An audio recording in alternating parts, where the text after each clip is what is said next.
next one up, Yamaha XSR700. This is another one. DBH has just got in and will be up for sale once I've done my bit.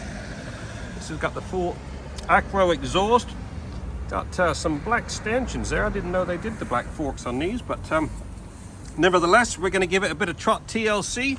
Get that exhaust all minted up. We'll get some XCP corrosion protection on it. Get these wheels all cleaned up. Nice to see a well-lubed chain. We'll take off all that extra chain lube that's all splattered everywhere. And then we'll do a single stage machine polish on that tank and get it in the showroom. What a lovely looking bike. There you go, 1 hour 45 minutes. This Yamaha XSR has been fully trotted and looking freaking sweet.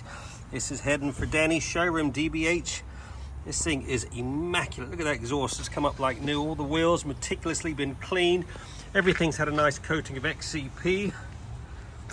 I've polished up that whole exhaust, all the back, all the under, all the discs have been cleaned. Everything's had XCP on the back of the subframe. All your shock meticulously been cleaned. I just did a single stage polish on this tank and that gloss black bit, as well as the windscreen. Heading for Danny's showroom. If you're looking for a Trick XSR700, give Danny a ring. DBH, this will not be around long, in the best color scheme. 60th anniversary. That's me done for the day. Have a good weekend, everyone.